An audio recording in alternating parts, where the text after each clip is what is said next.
Alright, so in this section we're going to create an FTP account, and I'm going to show you how to use an FTP client to log in.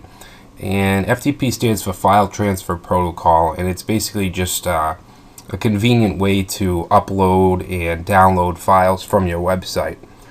There's a lot of different FTP clients out there, but the one that's the most popular is called Filezilla. Alright, so you're going to want to download that. Let's go ahead and let's see if we can find the page to download it.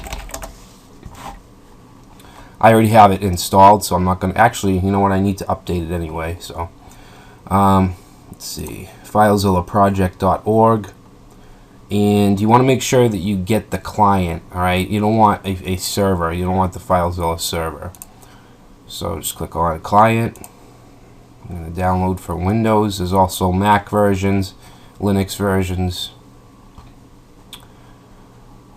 Alright, so let's save that. Let's open that up.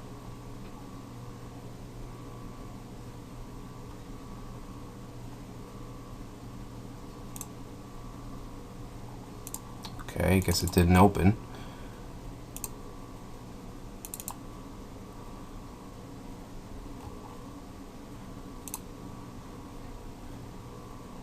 Alright, so we're going to install this. It's pretty self-explanatory. Get rid of that one. Basic installation. I'm going to choose this advanced installation because I don't want this my search dial toolbar stuff. Alright, so accept.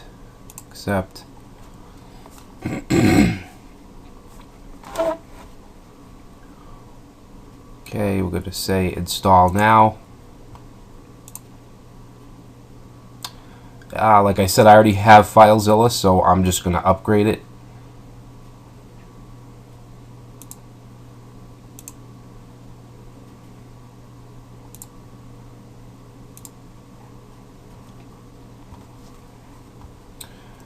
Okay, so we'll start Filezilla.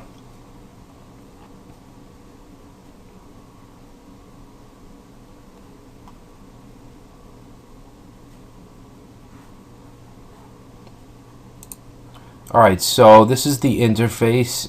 What you need to do is you need to log in with an FTP account. Okay, so you need to use your host, which is for most times this is going to be your domain name. Alright, so let me say eduonix.info. Alright, now what we need to do is set up an FTP account. So I'm going to close this, go back to our control panel, and then under Files, you'll see this FTP accounts. You want to click on that. And this is very similar to creating email accounts. Okay, you want to log in. I'm just going to say, we'll just say Brad at eduonix.info. You want to give it a password.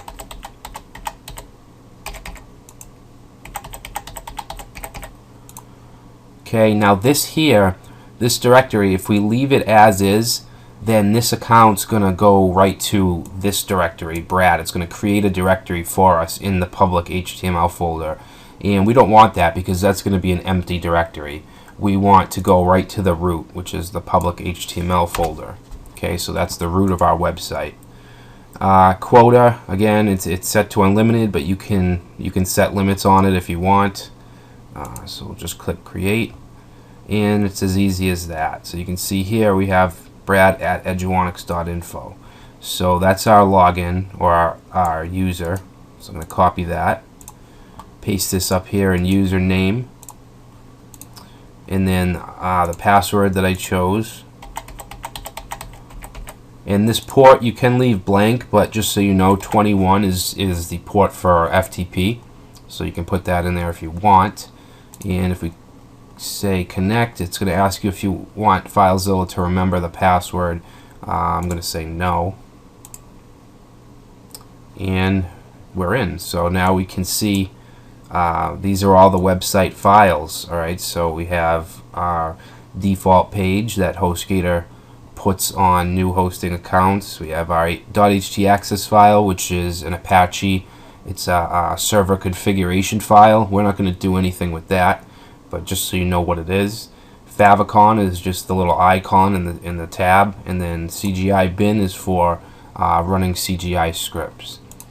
Alright, so in the next chapter we're going to actually create some HTML files and upload it, and I'll show you how you can actually add pages to your website.